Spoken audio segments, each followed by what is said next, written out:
Assalamualaikum warahmatullahi wabarakatuh. Halo semua, perkenalkan nama saya Dian Intan Nabilah. Hari ini kita akan belajar tentang kedudukan garis dan bidang pada bangun ruang.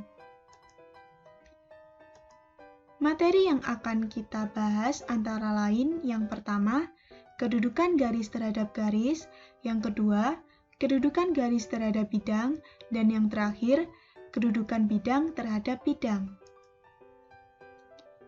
Kedudukan garis terhadap garis.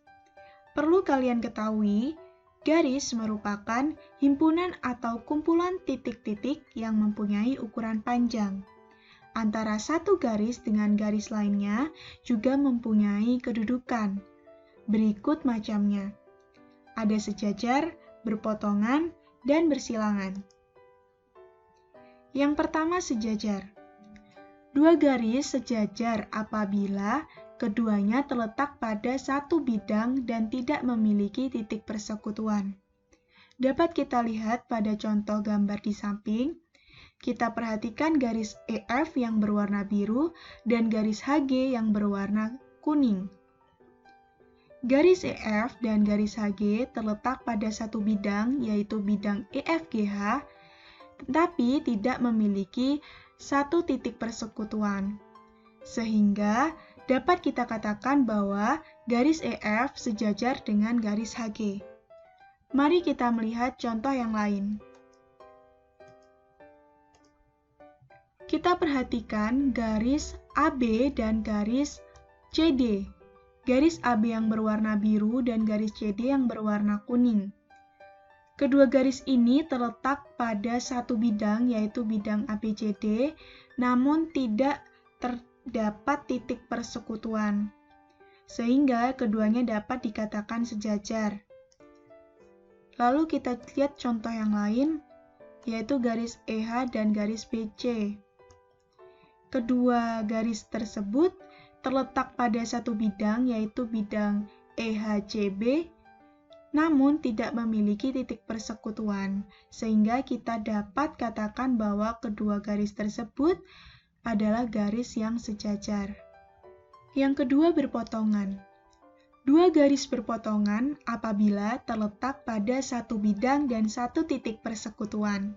Dapat kita lihat pada contoh gambar di samping, garis EB yang berwarna biru dan garis AF yang berwarna kuning. Kedua garis tersebut terletak pada satu bidang yang sama, yaitu bidang ABFE, dan memiliki satu titik persekutuan, yaitu titik X. Sehingga dapat kita katakan bahwa garis EB berpotongan dengan garis AF di titik X. Mari kita melihat contoh yang lain.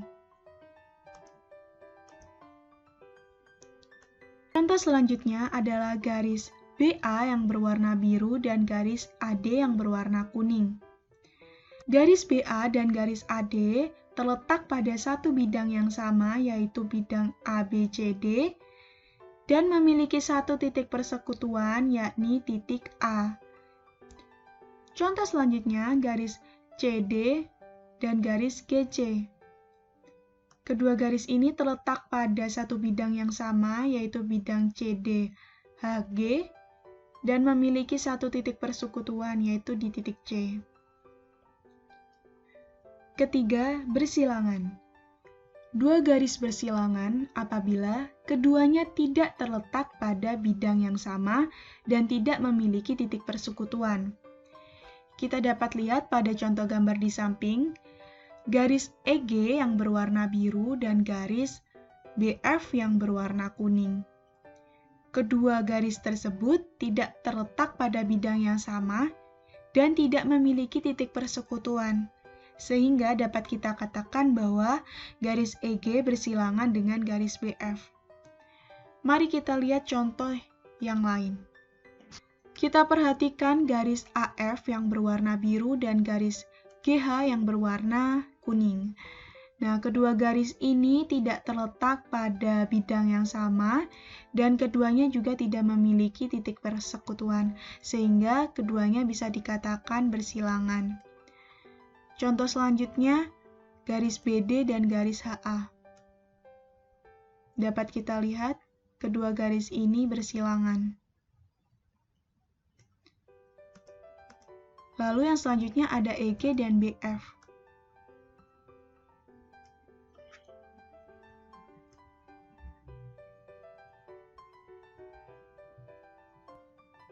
Nah, yang selanjutnya adalah kedudukan garis terhadap bidang. Garis dan bidang juga bisa saling memiliki kedudukan satu dengan yang lainnya ya. Ada 3 macam kedudukan garis pada bidang. Yang pertama terletak pada, lalu ada sejajar dan memotong. Yang pertama terletak pada. Garis terletak pada bidang jika setiap titik pada garis itu terletak pada bidang tersebut. Mari kita lihat gambar di samping. Kita perhatikan garis AB yang berwarna biru dan bidang ABCD yang berwarna kuning. Garis AB memiliki titik-titik yang terletak pada bidang ABCD. Nah, maka dapat kita katakan bahwa garis AB terletak pada bidang ABCD. Mari kita melihat contoh yang lain. Nah, contoh yang lainnya adalah garis HF yang berwarna biru dan bidang EFGH. Dapat melihat bahwa garis HF memiliki titik-titik yang terletak pada bidang EFGH, sehingga garis HF dapat dikatakan terletak pada bidang EFGH. Lalu selanjutnya garis AG dan ABGH. Kita bisa lihat di sini, pada garis AG, ada titik A dan G yang terletak pada bidang ABGH, sehingga garis ini dapat dikatakan terletak pada bidang ABGH. Yang kedua, sejajar. Garis sejajar pada bidang jika garis tersebut tidak memiliki titik potong atau titik persekutuan. Kita perhatikan pada gambar di samping, garis BC yang berwarna biru dan bidang EFGH yang berwarna kuning. Garis BC tidak memiliki titik potong atau titik persekutuan terhadap bidang EFGH. Maka dapat kita katakan bahwa garis BC itu sejajar dengan bidang EFGH.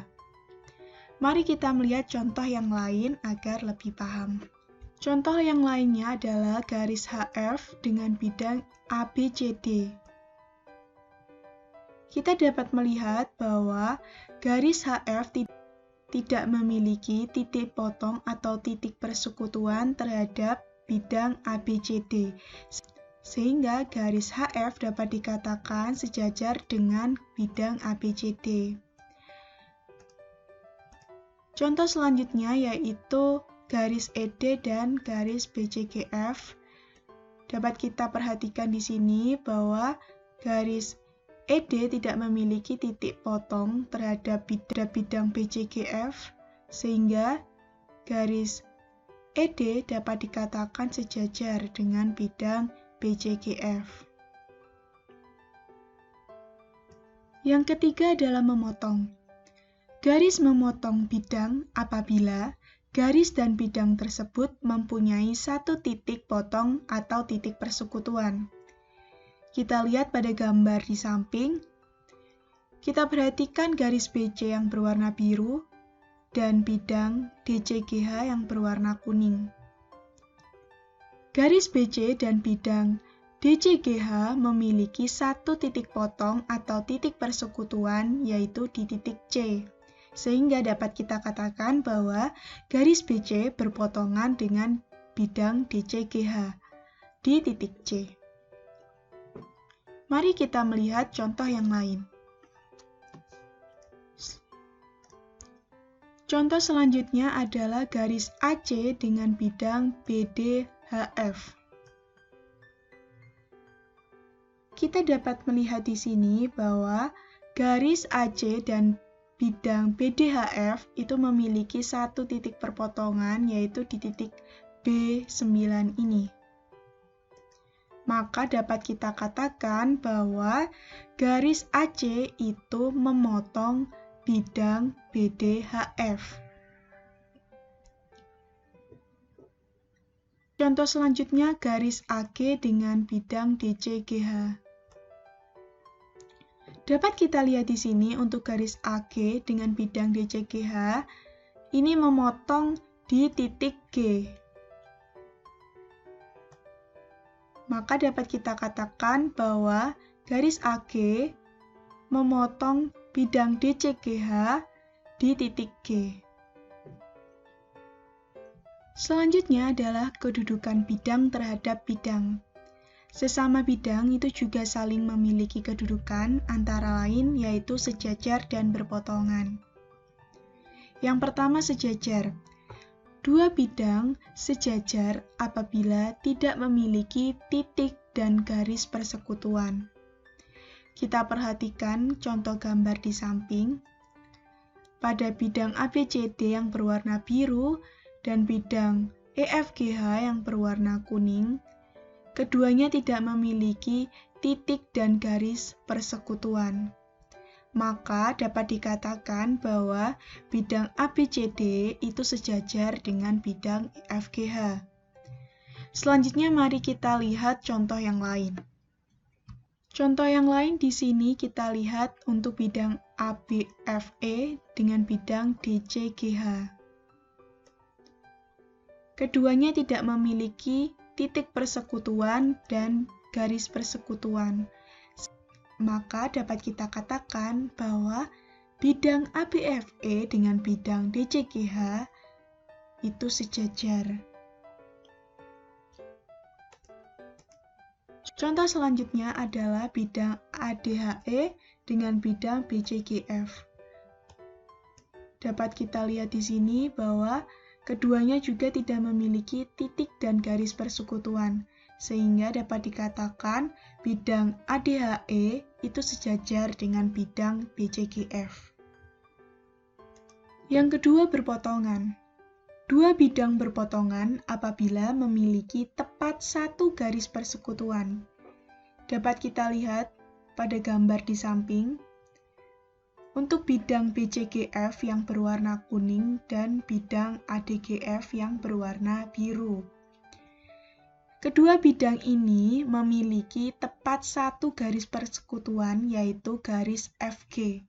Maka dapat dikatakan bahwa bidang BCGF berpotongan dengan bidang ADGF di garis FG. Nah, mari kita melihat contoh yang lain. Contoh selanjutnya yaitu pada bidang ABCD dengan bidang ABFE. Dapat kita perhatikan di sini, kedua bidang ini memiliki tepat satu garis persekutuan, yaitu garis AB.